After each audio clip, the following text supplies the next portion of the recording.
breaking phones is really, really popular these days.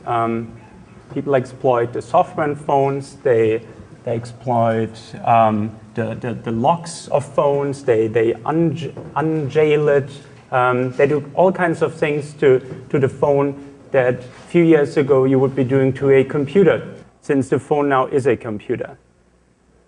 This talk is about none of this. This talk is about breaking a phone as a phone, not as a computer, and hence applies to even very old phones, the dumb phones, or feature phones as they call them. We'll be discussing just how dumb the security features in the phones are.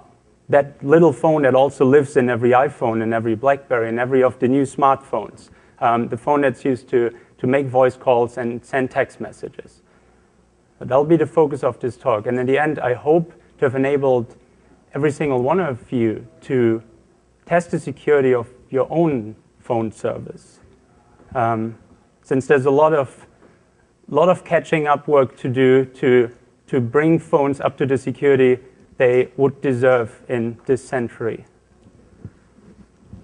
We'll be focusing on GSM, the world's most widely used communication technology. Supposedly it has 5 billion connections by now.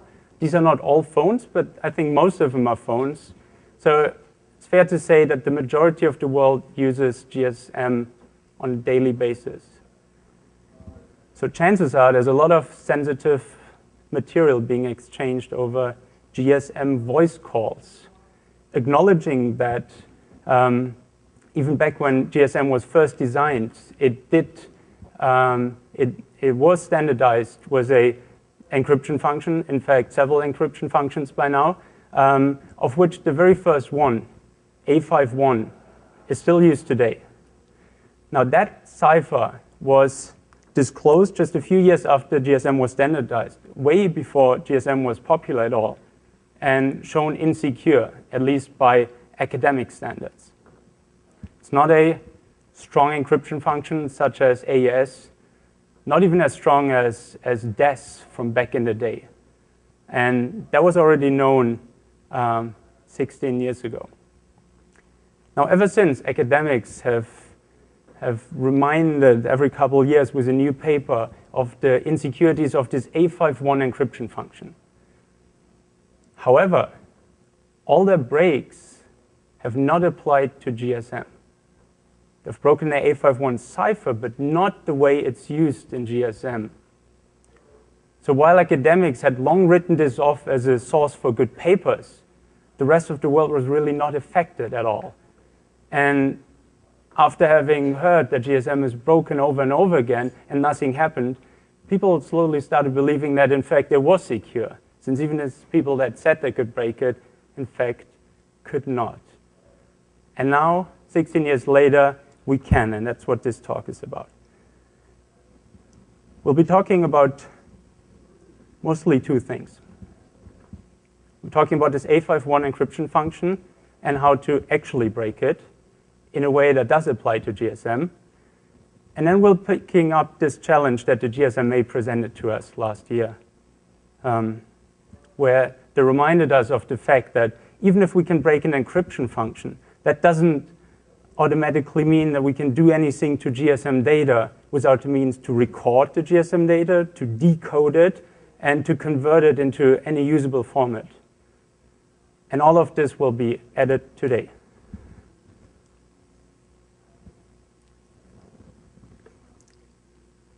Before actually going into the security scheme of GSM, let me jump out of my PowerPoint here and show you some real data. This talk will be a little bit more hands-on than usually, with the goal of enabling all of you to work with GSM data, just as a few years ago you started working with, say, Wi-Fi data. Oops, if I do remember the password for this. Yes. So I'll be leaving out one step of this demonstration for practical as well as legal reasons. I'm not actually going to record any GSM data here. I did that back in my lab in Berlin from a real network but in a very defined environment where I knew I was only recording my own call. Now I brought this data, and we'll be working with this data now. If you want to record, again, only your own calls at home, the device you'll be needing is a USRP, or a similar software programmable radio. USRP interfaces nicely with the tool GNU Radio, and all you need to record chunks of GSM data is a single call that's already provided by GNU Radio. So let's assume we did all that and recorded this file of 71 megabyte of basically airwaves. Now there's a tool suite called AirProbe that's used to convert these airwaves into bits and bytes, and then even go a step further and decode the actual GSM packet. So let's run this AirProbe tool on that data we recorded. We'll have to give it one parameter that we also gave the USRP that tells it how many samples per second to take. And we'll have to specify which channel we want to decode. So in this case, we want to decode the time slot 0 and a beacon channel. And this, as it's scrolling down here, is GSM data already. You can immediately tell that it is by this filling pattern of 2B. That's very typical for GSM. Wherever nothing is sent, a 2B is put in its place. So these are the raw packets. Now those are not really readable yet, so let's present them in in another tool, in Wireshark. The current development version of Wireshark can already decode GSM packets. So we'll start a capture here on this interface. Actually filter this. And run the tool again. AirProbe automatically sends over all those packets as UDP to Wireshark now. And Wireshark, if I give it the right IP address, should be presenting all of this. It's the 141.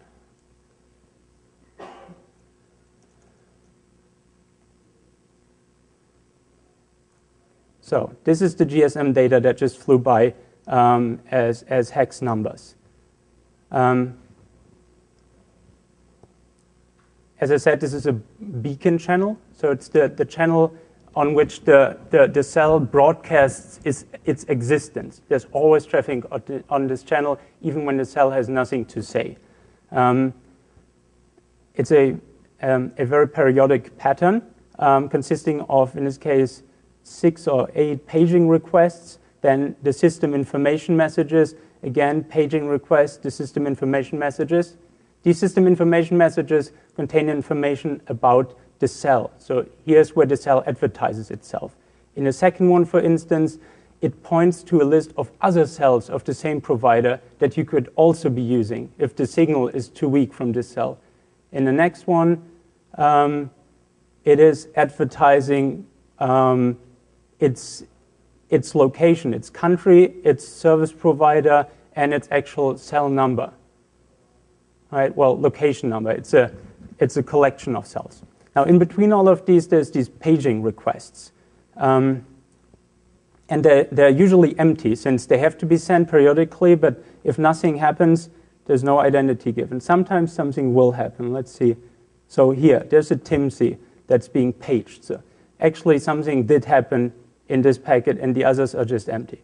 Now, this is the normal traffic you'll be seeing from any GSM cell as you're just listening to it. None of this is encrypted, of course. Now, if we sort this to find the interesting pieces of information, that'd be the immediate assignments. We'll get a step further.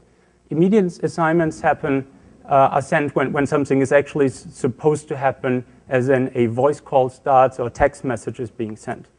In this case, the immediate assignment consists of the command to please move to time slot 1 to receive control data on an SDCCH channel. That's another type of control channel.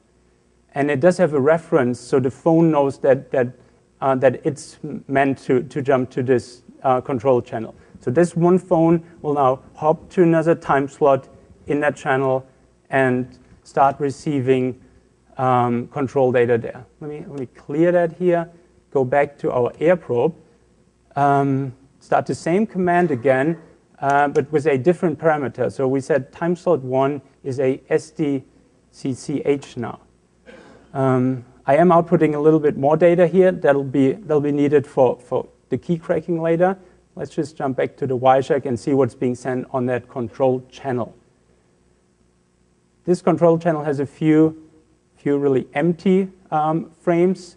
Well, one in this case. It again sends out a system information message, and it then immediately starts to encrypt everything. And of course, the air probe tool can't understand or parse anything beyond this point anymore. Right? This is where now the security kicks in. To jump ahead a little bit, let's assume we did know the secret key, right? Just to see what's happening on this control channel once it does start decrypting. Let's see.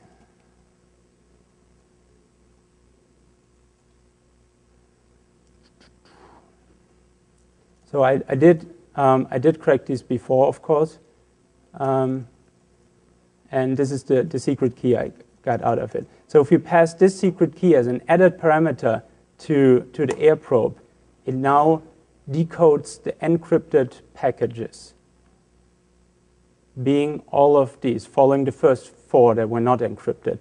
Again, there's system information messages being sent periodically, basically as a beacon again. Since the phone is not listening to the main beacon channel anymore, it has to get this information somehow.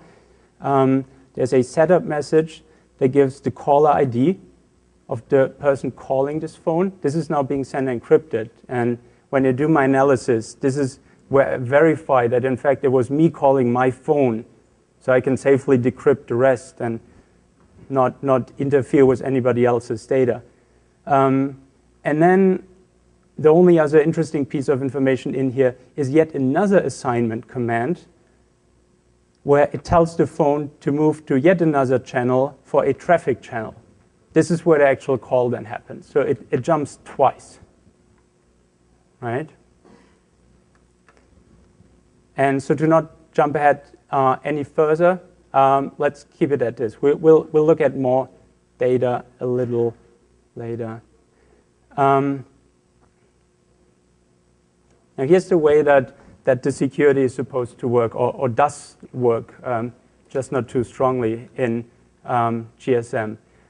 The phone SIM card shares a secret master key with its home network, and only with the backend servers in this home network. This key is very relevant for billing purposes, of course, to authenticate the users. So the operators try to keep these keys as locked down as possible. They don't share it, for instance, with the base station that the phone is currently communicating with.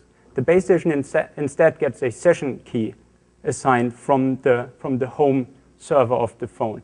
That session key is derived from the master key using a random number. So the base station gets the random number and the session key, sends the random number onto the phone. The phone, who also has the master key, derives the same session key, and then the base station and the phone can communicate using A51 in this case.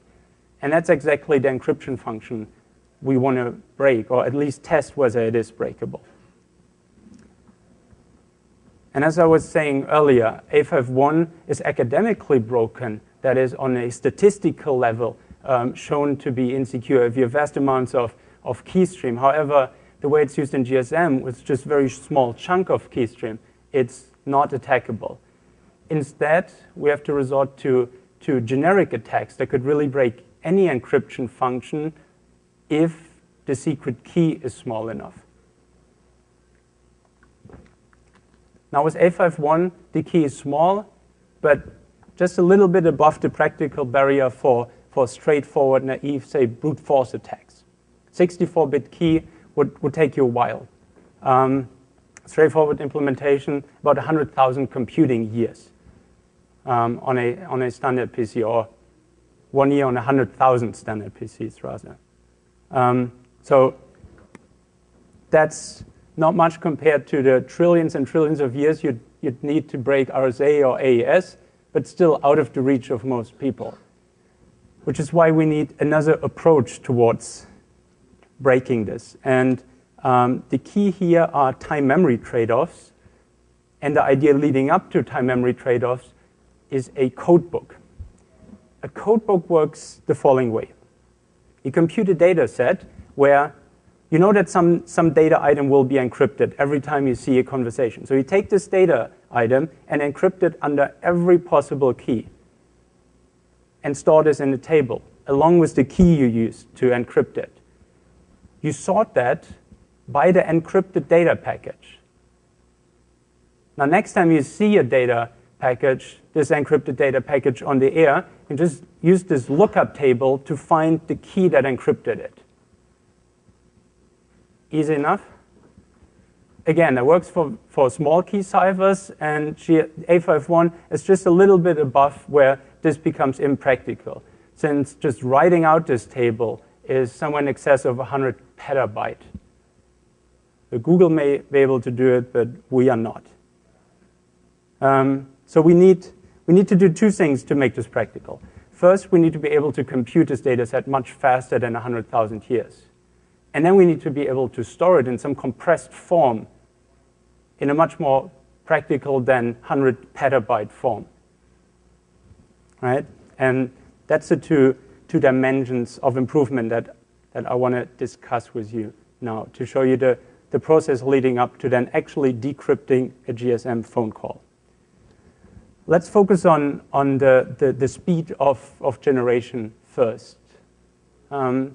We did improve, and this is now about a year of engineering. We did improve this cracker over and over and over again, the table generation of it in particular, through massive parallelization within single machines. GPUs is the keyword here, through changing the algorithm to be parallelizable much better, and to finally find a shortcut in A51, and then after all exploiting a statistical property of A51 to make this a lot cheaper to compute. As our target, we are using GPU chips on graphics cards as our optimization target. They're almost as efficient as FPGAs, but much easier to program and much more available. So GPUs give us vast parallelization potential. You can stick up to 6 GPUs into a single PC, 3 PCI Express cards with 2 GPUs each. On each of these GPU, there's up to 60 computing cores. So where your Intel processor has 2 or 4 maybe, each of these has 60. Very small, but still independent computing cores.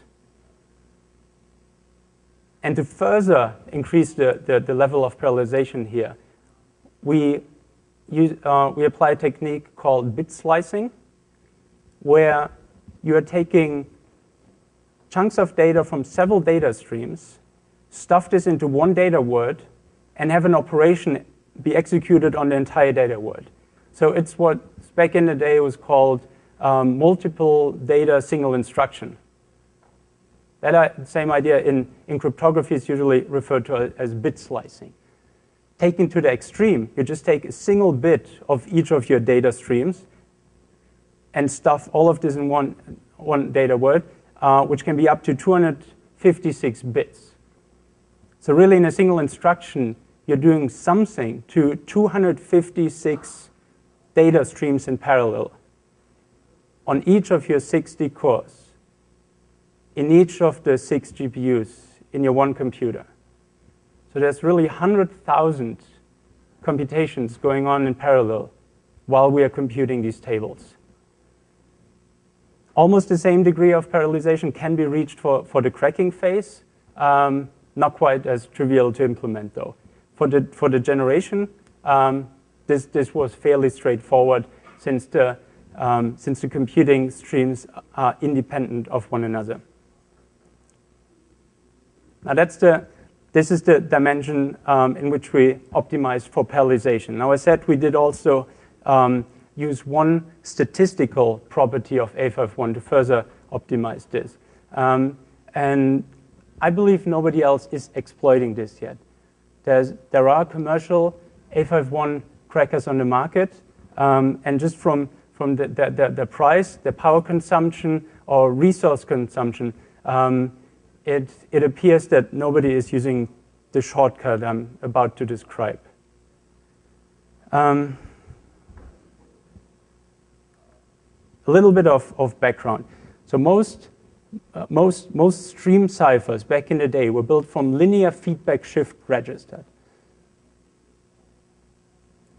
Linear feedback shift register is basically a counter mod a number, a sequence that goes through all numbers within a range and then wraps around, and again goes through the same numbers in order and wraps around. So it starts at some number, and if you compute the function on it, it reaches some other number. You compute a function again, it reaches some other number, and eventually the circle closes after you have gone through all the numbers. That's a property of a linear feedback shift register.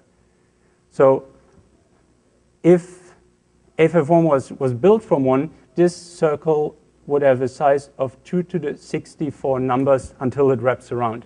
Now, A51 isn't built from this, because early on people understood that linear feedback shift registers are statistically broken. You can use set solvers, you can use linear approximation if there's bad filter function and all these things to break these.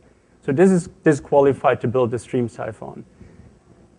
What people are using instead is what I now call a non-linear feedback shift register. And that's what A51 is built upon. It is an LFSR that's clocked irregularly, though, and that makes it a non-linear feedback shift register. Non-linear, in the simplest definition, means there's several inputs that lead to the same output. For instance, an AND function is nonlinear. There's 3 inputs that lead to the same output in an AND function, right? So whenever you see ANDs or ORs being used or non-regular clocking, that becomes nonlinear. Now, the result of several inputs mapping to the same output is that some values in the output range can never be computed, right? Pigeonhole principle. So really, if the input range is the same size as the output range, some values will never survive the first iteration. Some more values will not survive the second iteration. And as you keep computing the same function on this number range, the set of possibilities keeps shrinking. So shown visually, we still do have a circle. But that's, well, in this case, in fact, I think it's several circles. However, there's branches of this circle of values that do compute the same output, but that are not part of the circle. They will never be reached again. Does that make sense? So the circle in the middle is much smaller, and it's still a circle in itself. But there's some values, the other inputs that lead to the same outputs, that are just not part of that circle. Now in GSM, they do us a favor. They do compute A51 100 times before using the first outputs of it. So you do the first 100 steps in this scheme before any attackable output is generated, meaning every output that's up to 100 steps away from the circle, but not actually on the circle, will never be used to generate a GSM output. All these extra states around it are irrelevant for breaking A51 in GSM. And the circle inside is only something like 2 to the 61.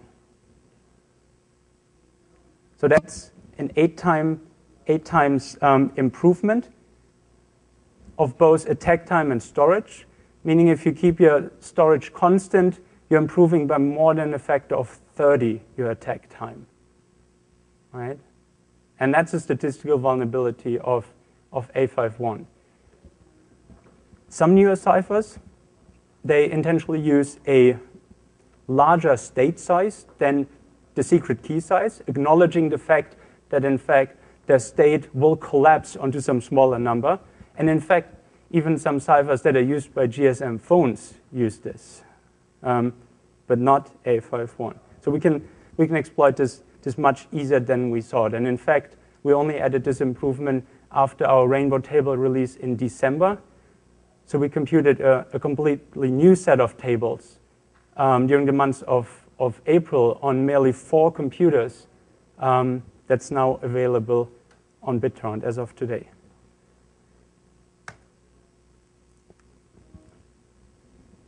Now that's how we make sure we can compute it in feasible time, by parallelizing the computation and by computing much less than from the outside appears necessary. So we can compute it on 4 computers on 1 month. Now this slide starts getting into how we can store it smaller. Even 2 to the 61 values written out is still something, I don't know, 20 petabytes, still not very feasible. So the key here is what I call time-memory trade-offs, a way to store a code book compressed. Now recall the code book was a set of keys and the outputs it would generate.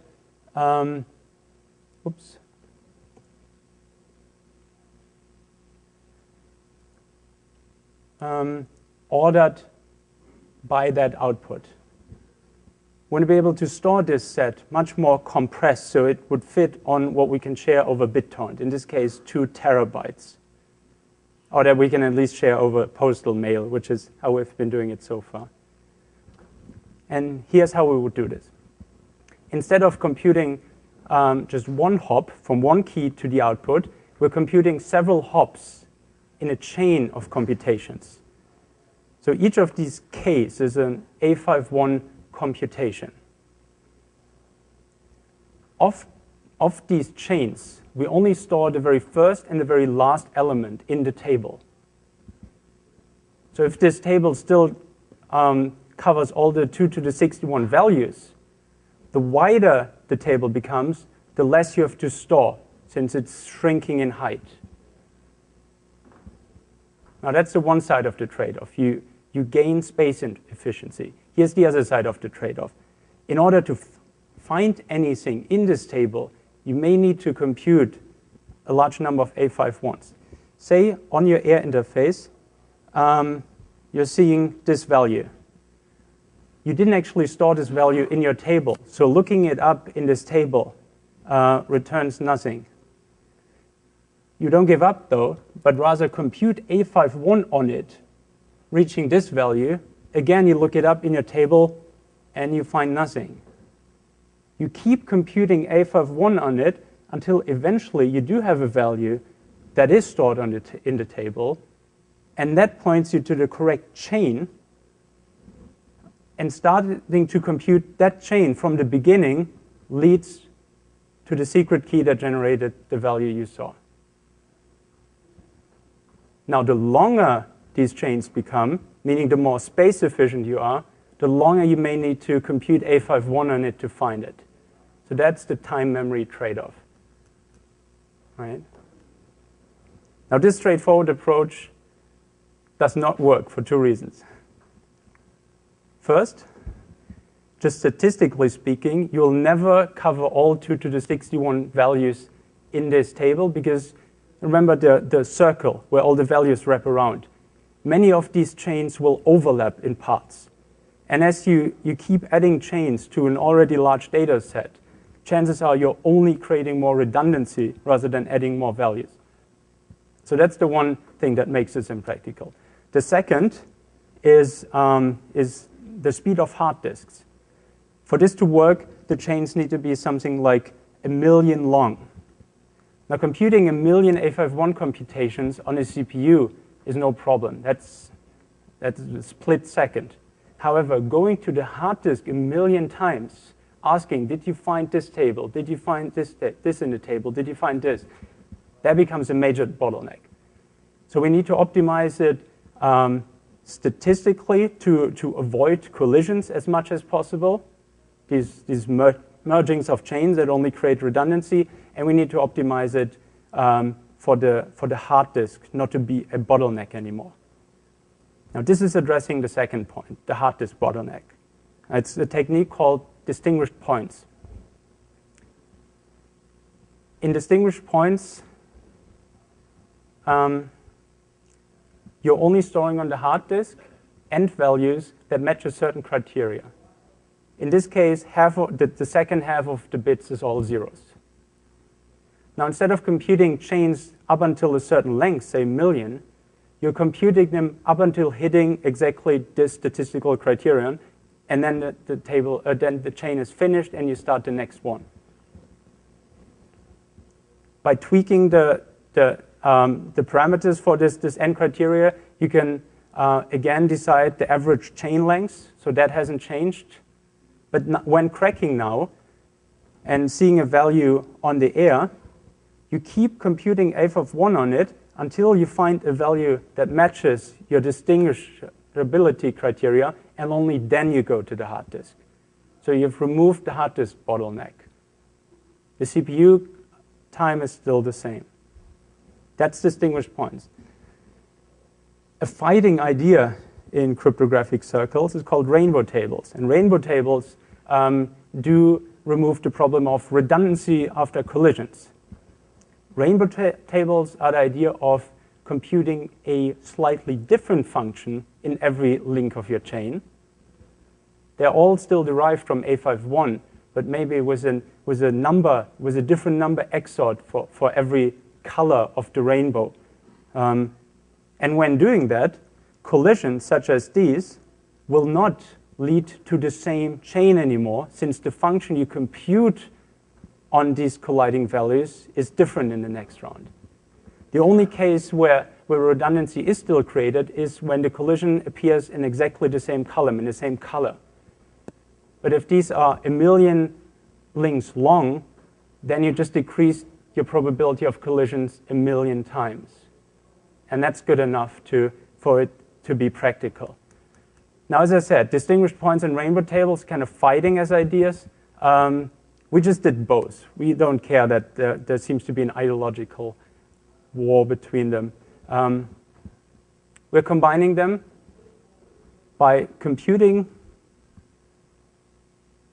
a distinguished point, but not ending our tables there, but rather changing the color to a second color, computing up to the next distinguished point, changing the color again, computing up to the next, and so forth.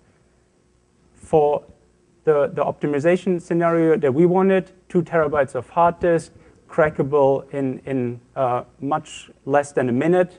Turns out that 8 colors is the optimum here. And this is how a tool called Kraken was computed. Kraken now is an interface into 2 terabytes of such tables. In fact, there's several tables, 40, for statistical reasons as much as for distributing the tables reasons. So 40 computers could be working on this at the same time. Now, I'd like to demo Kraken, but I have to explain a few more things before that.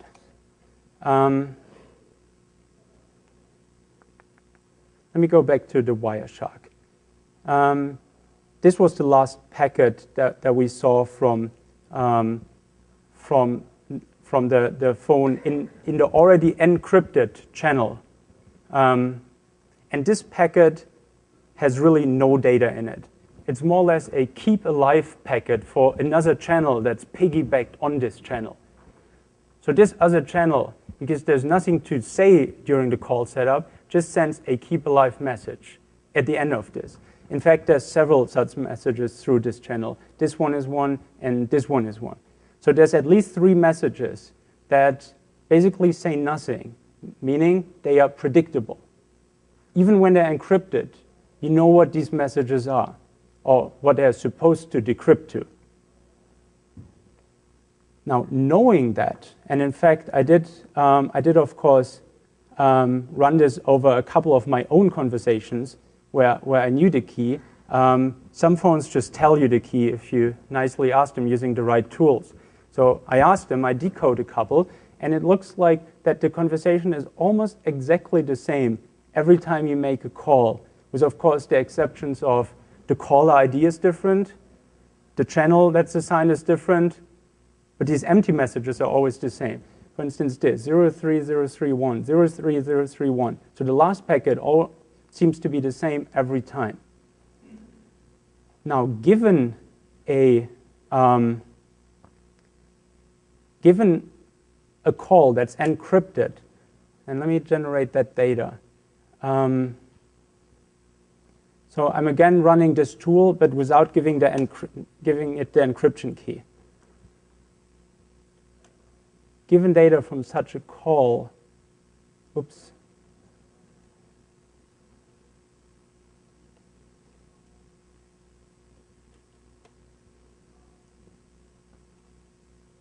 This is just another way to present what you already saw in Wireshark.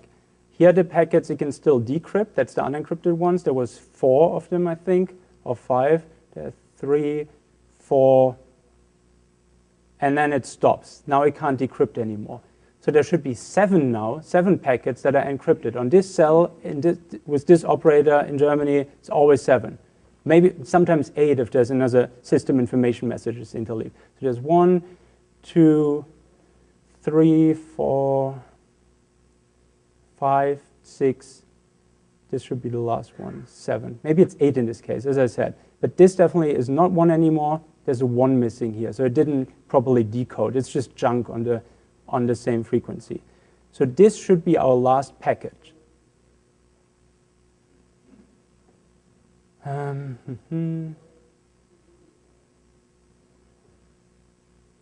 This is also the last packet, but in decrypted form. So this is from another call on the same cell. So you see that they're completely different because one is encrypted and one is not. However, if we XOR them, what we should get is pure A51 key stream. And that's exactly what we need to feed into our cracker. So this number is A51 key stream.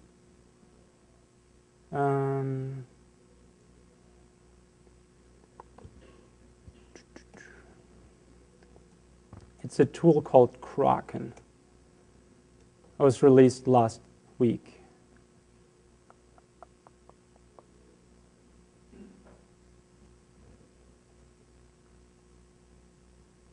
Oops.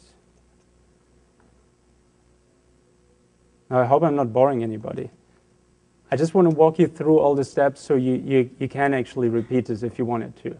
I want to specifically encourage everybody to do this to your own phone so you understand whether or not your phone operator has taken certain precautions that we'll talk about in a little bit. Now, what Kraken is doing now is it's loading the indexes of this 2 terabyte data set. They fit into, I think, 2 gigabytes of RAM. So there's a 2 gigabyte index and then 2 terabytes spread across 4 disks in this case. And disks turn out to still be the bottleneck. So cracking will take longer than we'd want it to be and much longer than it would take if you had, say, fast SSD disk or just a bunch of USB sticks, for instance. So yeah, this did not start up. Huh. Let me actually move then this thing somewhere else.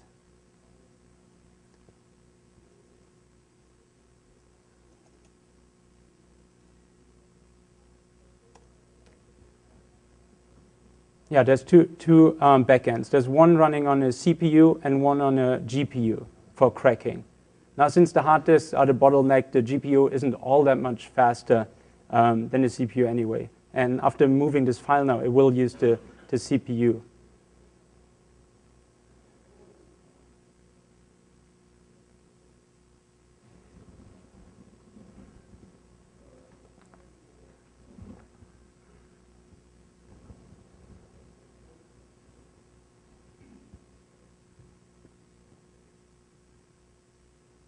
I think I need to be root to do the GPU attack. So here's Kraken, and we can just feed it with some key stream, and it will generate candidate keys. There's, again, because of all the nonlinearity, often keys or secret states that would match this, but that aren't actually the right ones.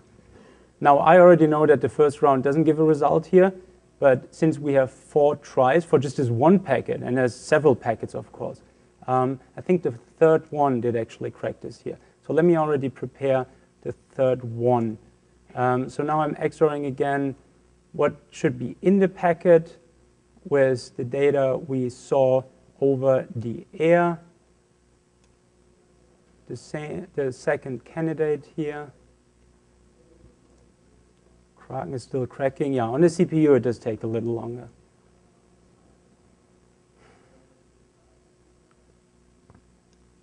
We'll be done soon with the demo and talk about a few mitigations.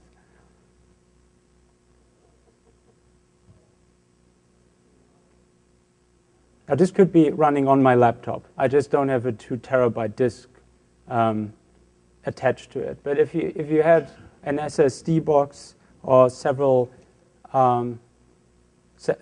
USB sticks, this could very well be on your laptop. So I'm feeding it the next key stream.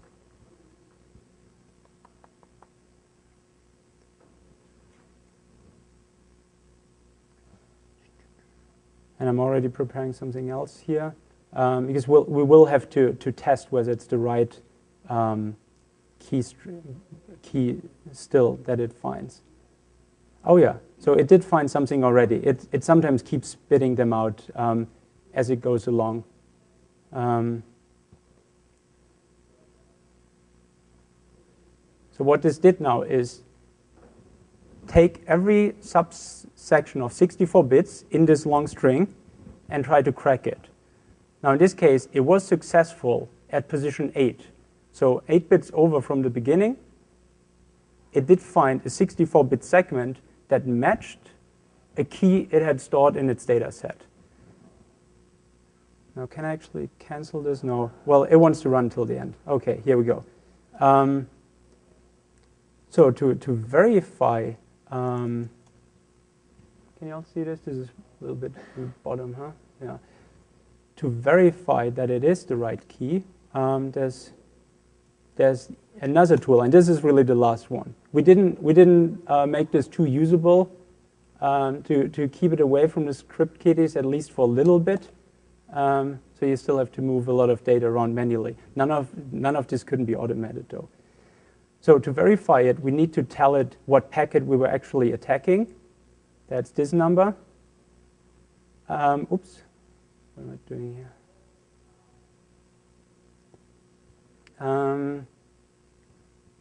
And since that already matched, we need to give it a second packet that we know was encrypted under the same key stream. And again, this is all just to verify that it's the right key. And that was the result of this XOR that we did earlier, where it didn't find the key. That's now this XOR.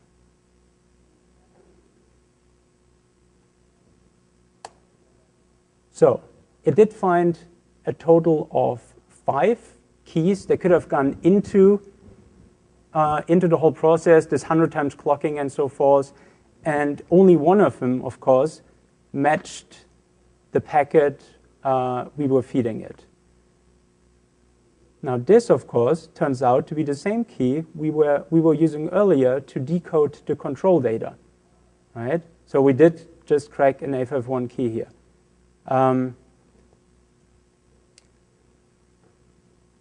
Now we did see in our decode, you remember from the beginning, that the call was switching to time slot 5 on a traffic channel. So let's do, using this key, decode time slot 5 as a traffic channel.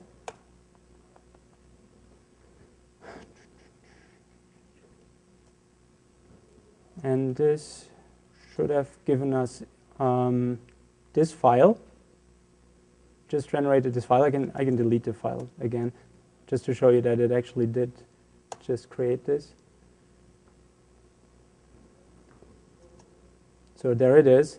That's now basically the raw voice file as it's being transferred over GSM. Another open source tool. So yeah, there was one more. Not by us though. This is just freely available on the internet. This translates it into something playable.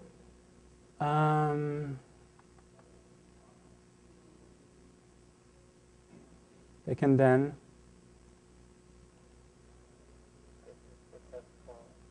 yeah, I don't know if you guys hear this, but it does speak to me. Let me see.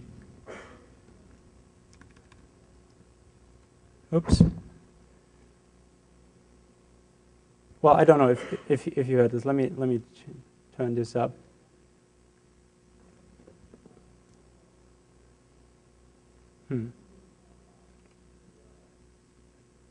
Oh no, it tries to do some visualization. Yeah.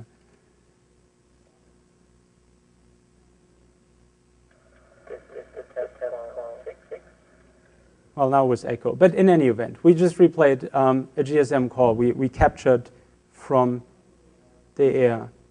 And I think this is now finally all it takes to convince people that it is easy to do so. If you're willing to move a lot of data from command line window to another. Here's all the tools we just used. GNU Radio, as I said, in combination with the USRP radio, you still need some way to interface with the airwaves. Will capture the data for you. Then a new version of AirProbe that has just been committed to the Git or SVN as of today decodes first the beacon channel, then that control channel.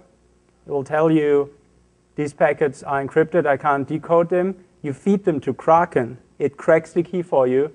You test with a second piece of that key stream whether you actually found the right key, and you use AirProbe to convert all of this back into a voice file. Besides the interface into the radio spectrum, all that was used here was a normal computer. In fact, we did run it in CPU mode, so not even a fast graphics card, and 2 terabytes of tables that can be downloaded from BitTorrent.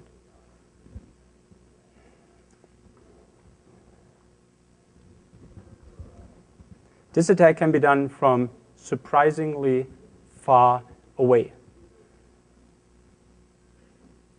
For simplicity, we did just replay one side of the conversation. And in fact, I only recorded one side of the conversation. All the data that's coming down from the cell tower, that's being sent in the general direction of the phone, but from very high up. So if you too are very high up somewhere, you can hear this miles and miles away. If you're well positioned in the city, in a few central places high up, you can be intercepting one side of every GSM phone call there is in that city. Intercepting the other side of the conversation is a little bit more tricky. The phones send usually much weaker. They're also in a much worse position for you to see them. And they're generally only sending as strong as absolutely needed to be heard by the cell tower to preserve energy. So to move this to a dual channel interceptor, up and downstream, you have to move fairly close to your victim, or the subject of your research, which hopefully is only you, so you're not breaking any laws. But yeah, the second side can be heard from very far away. Now there's other attacks called IMSI catchers. You might have heard of those. They need to be very well within the range of the phone. So to launch a successful IMSI catcher attack, you have to be close to your victim to attack that victim at all. In addition, the attack is detectable. So a phone could notify the user, hey, you're not using encryption at the moment. Please do not make phone calls now. Until that happens, though, people may be victims of IMSI catchers too. An attack that also needs a USRP. So it's not any cheaper in terms of equipment, really. All you're saving is 2 terabytes in hard disk. But an attack that's perhaps more trivial to set up, especially after Chris Paget's demo at DEF CON one of these days. So yeah, IMSI catcher, much lower range and detectable. This stuff works from a long range away.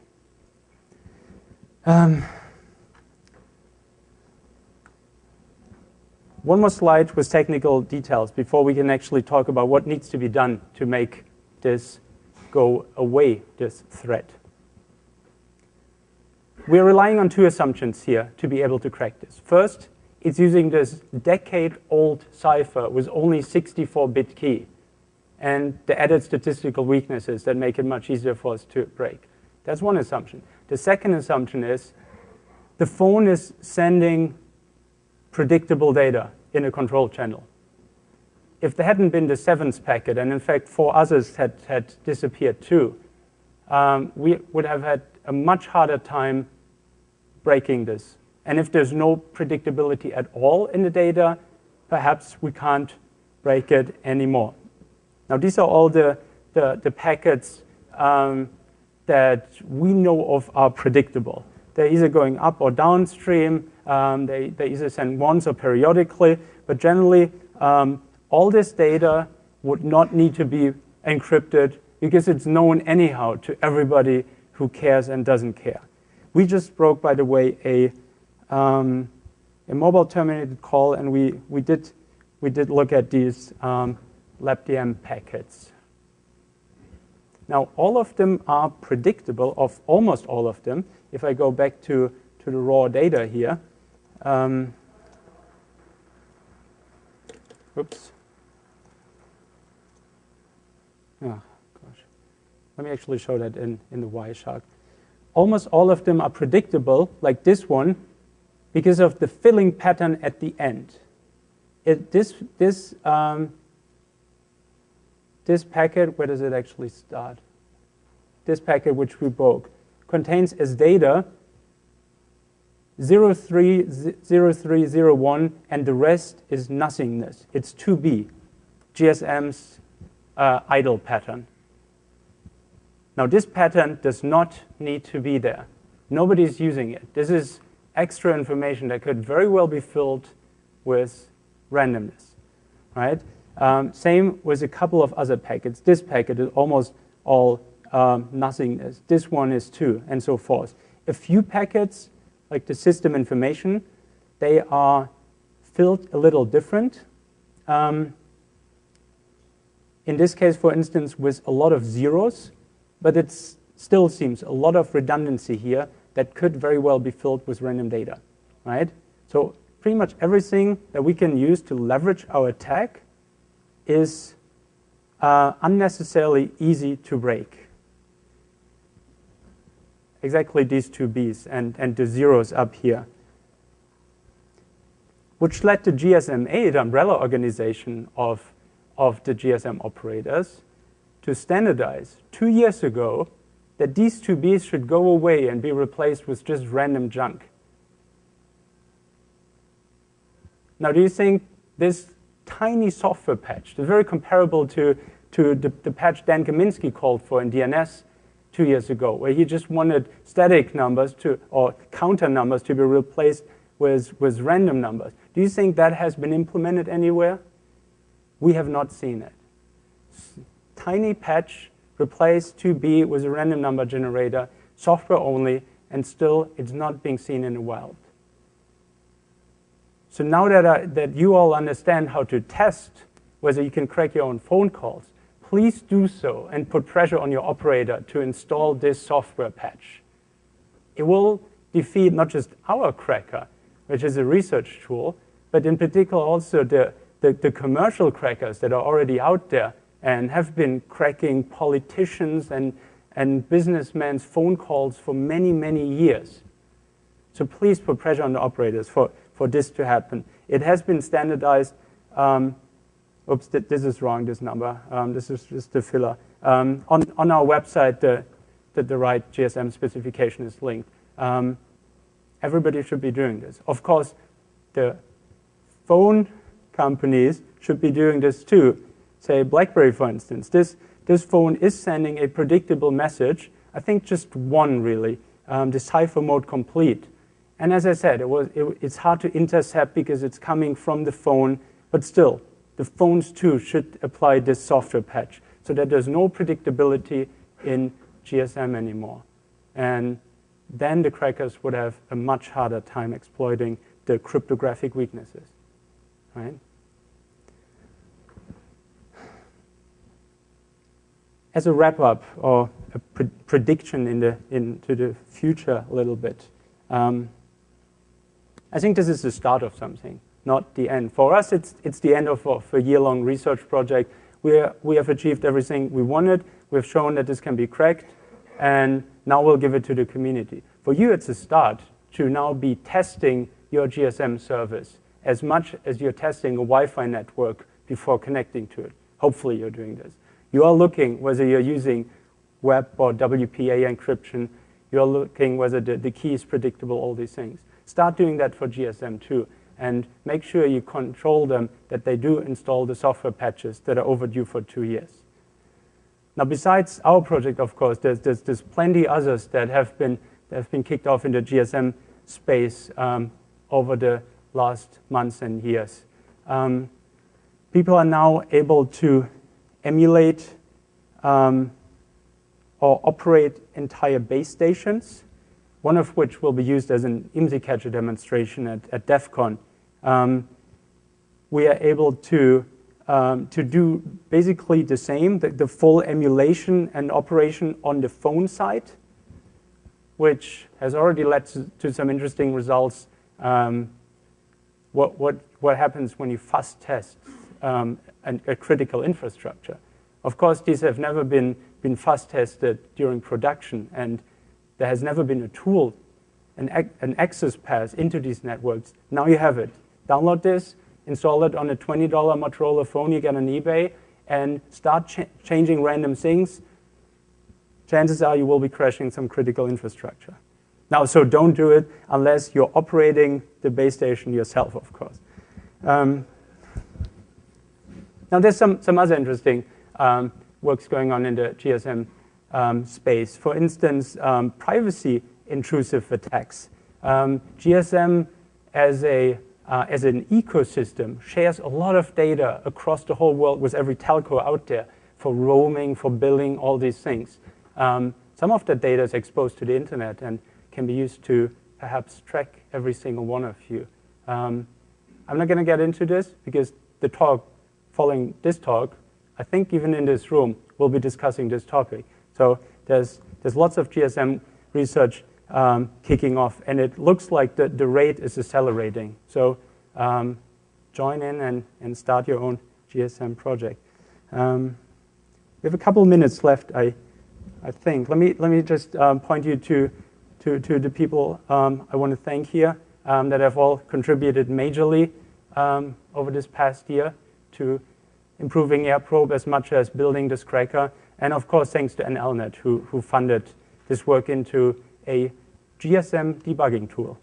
So thanks to all of these people. And I think we'll have plenty of time for a couple of questions now. Thank you very much.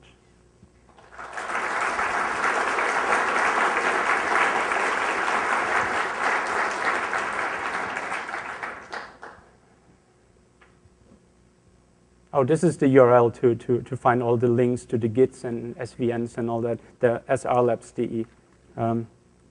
Should be the first article on the site. Could you come? Is there a microphone for the questions? There isn't? Okay, just shout. Go ahead.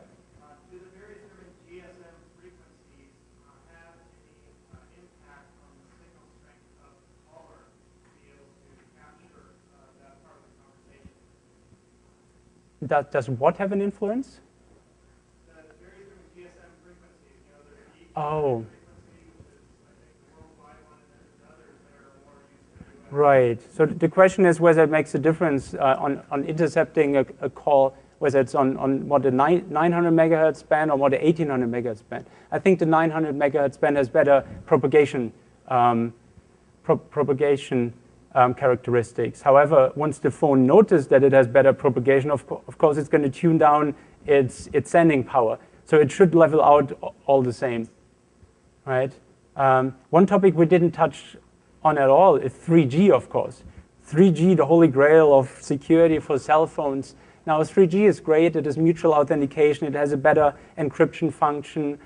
However, there isn't really a 3G only phone. Every 3G phone is also a 2G phone. And it automatically often falls back into 2G or can be forced that way. By just jamming the 3G frequencies, you make sure that your victim is talking over 2G. Right? So as long as 2G isn't going away, it's still the weakest link of the system. Now, 3G was never meant as a replacement for GSM. 4G will be. So 4G can replace both 2G and 3G, and then it'll be all good, well encrypted, patent-free, and so forth. But that's 5 to 10 years out. Go ahead. Data uses a different suite of encryption functions called GEA 1 and 2. They have not yet been disclosed. Let me just say so much.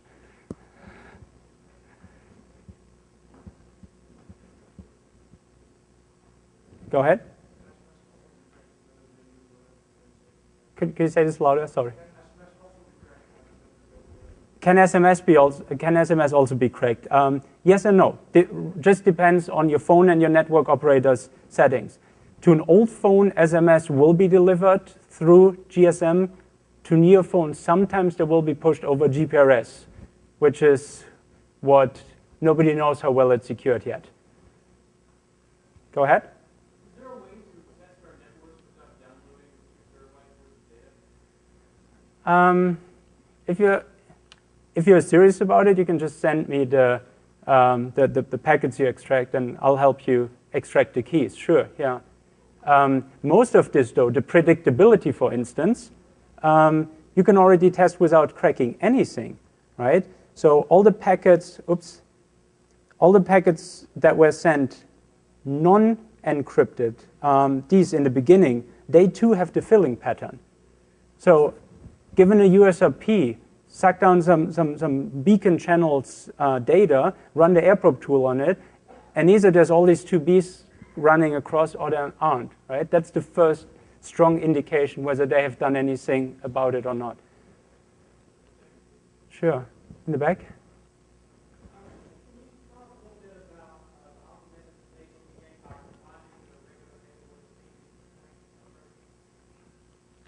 Sure, yeah. So the question is, what's to be gained by combining distinguished points with rainbow tables? Well, they're both cornerstones of a design space. The distinguished point tables will lead to tables with 0 collisions. However, as you keep adding chains, you will notice that the same chains already exist in your system and you keep throwing them away. So distinguished point tables can only grow to a certain point.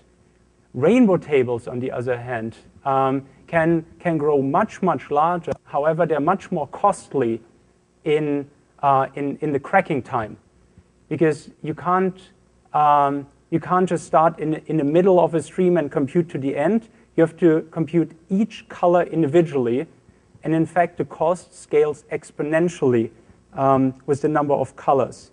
So, oh good, I have an empty slide here. If you have just one color, you're computing this much. If you have two colors, you're computing this much and this much, 3 times as much. If you have 3 colors, you're computing 6 times as much, and so forth. So the cost of cracking grows exponentially with the number of colors, which is why you want to keep the number of colors limited. And this is exactly where the two meet. Rainbow tables is going to become extremely costly if you apply it till the end. Distinguished points, well, extremely costly in terms of cracking time. Distinguished point tables will be extremely costly in generation time. And if you want to keep both limited, you'll meet in the middle. Now there's an Excel sheet. I don't know. Did you guys get the white paper I wrote for this? It's like speaking notes. I'm linking to an Excel there. I should also link on the web page. The Excel has a huge model how to tweak the parameters, and if you change the key size, how much distinguished points and how much rainbow tables you should be using and all of that. Right? Cool. Any more questions?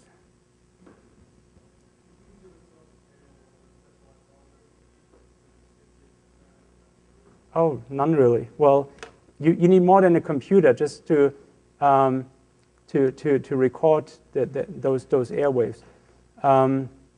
But you don't really need anything specialized. This is a very standard tool you'll find in most university labs. And this is just one example of a tool you can be using. It's a programmable radio, right? It's extendable both through software as well as hardware. You stick modules in. And in fact, if I can make a recommendation, for GSM, I would not be using the module it comes with, but rather another module. I think I am naming that on the slide, called the Bergs module. Where do I have that? Which is much more sensitive to the frequencies we're trying to work on. So this board, in addition to the USRP, is a great starter setup to do really anything to GSM. Right? I think it's $1,000, the USRP, and then this board is maybe $750. Right? You need a second one if you want to do upstream and downstream. Yeah, but still, cheap. If you recall that the commercial crackers cost upwards of $500,000.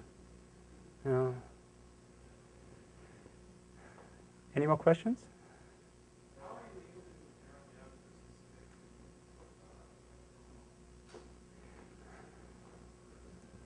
How do I narrow down to a specific phone call? Well, I'm recording exactly from when I press dial till only when I'm done, and I keep it very short. And if I do notice that I recorded 2 calls, I'm throwing the data away. It is difficult, yeah. You're stumbling across all this data you could be cracking, but you aren't legally allowed to.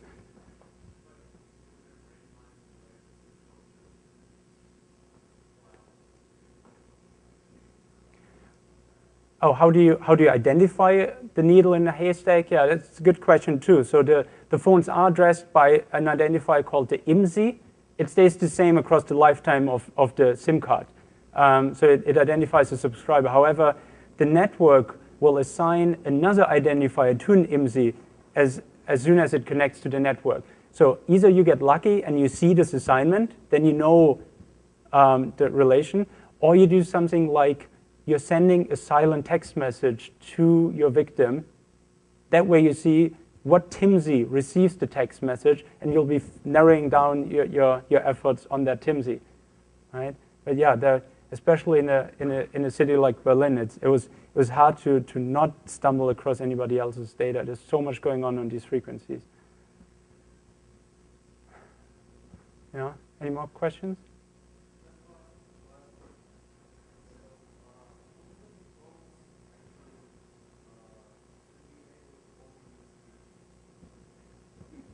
My phone cannot. Cheryl, do you know how to make this 3G only? It says 2G or 3G or 2G only.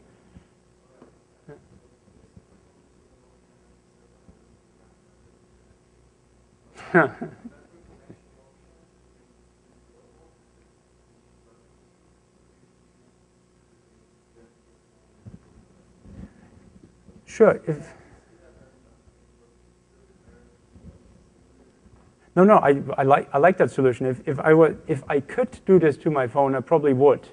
However, I would find myself in a situation where there's no 3G service often, and I'll probably switch back, right? So yes, you can find a phone somewhere, say a Nokia phone, that can be switched to only 3G, and maybe keep that as a second phone, as your secure phone, but then in all the rural areas, you don't have service anymore.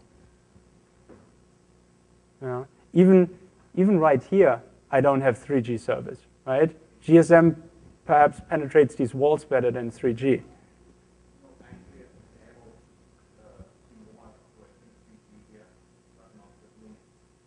Oh, Rome. Okay, so Lucas is saying T-Mobile deactivated 3G for all the international customers that are at the same time ripped off on the roaming fees. That's very nice. Yeah. Since we're already talking about international aspects of this, one thing to note is that in a lot of countries, GSM does not use any encryption. About half of the user population of GSM, say in all of India and China, does not use any encryption to begin with. Now, there wasn't a tool out there to decrypt phone calls up until today, so I think script kiddies in those countries will go nuts. And of course, no randomization works there because the first assumption that they use a bad encryption function, that's already broken. They're not using any encryption function. You just record the data, convert it into a sound file, and listen in on it. Same with text messages and all of that. Now, in those countries, of course, mobile banking and all these new fancy mobile applications is taking off. So they're creating real incentives for real criminals to be attacking GSM phones while not having even the minimum standard of encryption. Right? Being shown a big 0 here, so thank you very much for your attention.